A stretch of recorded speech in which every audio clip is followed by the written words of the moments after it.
to the End Munich 2023. We're at the booth of TAD, Technical Audio Devices, and we're next to the new C1ETX monitor loudspeaker. And what can you tell about this new model? We can't call it an entry level, because that's the Evolution 2 series. But this is a new model for TAD.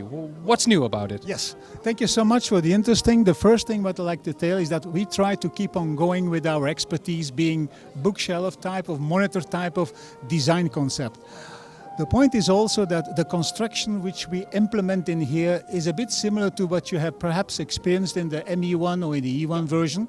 Means we are controlling the bass, let's say the bass. Yeah. How to control the bass without that you have to sacrifice the positioning where you're going to place your speakers, which is usually a very big handicap.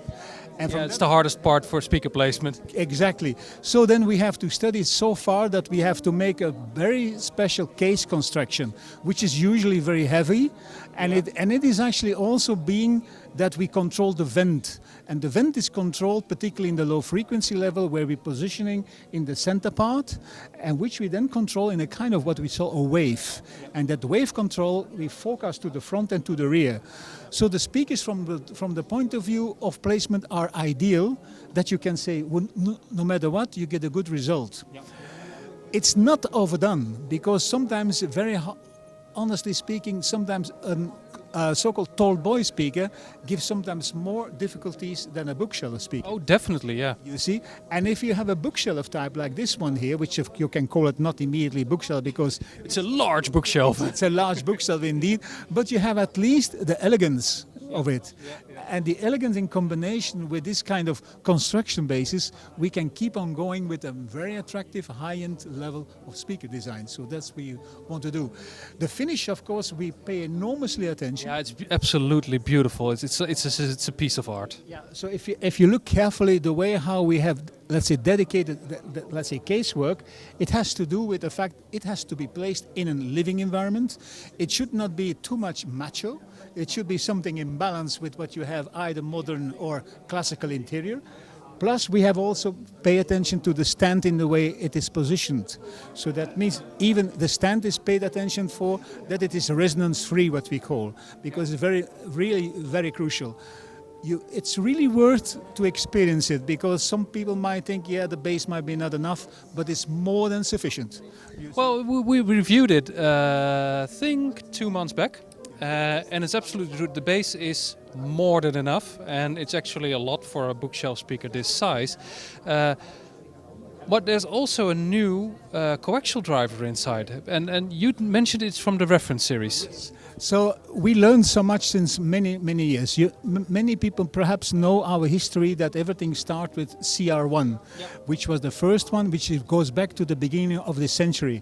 So based on that one, we know that we used the most exclusive materials like full beryllium mid-range in combination with tweeter. Well, to tell you now, we have implemented now really the know-how what we have realized in the CR1 into this one, particularly on the tweeter level side, pure beryllium. In order to do so, we have to redesign also the internal resonance, let's say, characteristic of the speaker. So it's not really a refreshment from the previous generation. It's an entirely new speaker, although physically it's very much similarity with what we had before.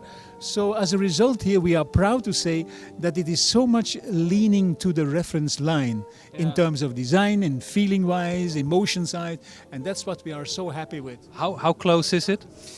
Well, of course, let's put it this way, let's be fair. It is close, but we may not exaggerate. It's not a reference. It's not a reference, but at least I can tell you that nobody will be feeling strange if he insert it in his home. It's really plenty full enough to have a perfect speaker in your home. So I'm sure. Of course, as you know, the logo or the background of TD keep everything neutral. So the demonstration you make is actually you listen to the source. You don't listen to the speaker, and that has been always our aim. How good is your source? How good is your recording? How good is your singer in which way he liked to perform it to you? So there is a lot of things. That's why we have a philosophy from source to sound. And then we are affected by that, and this is what you hear. Well, if you want to know more, we have the full review on alphaaudio.net. We just migrated the website, so pay attention to that. I'm going to save some extra money. We own the Evolution 2, but after this you're absolutely spoiled, to be honest. It's really nice. Thank you for your time. Thank you very much. Thank you. I really appreciate your work. Thank you.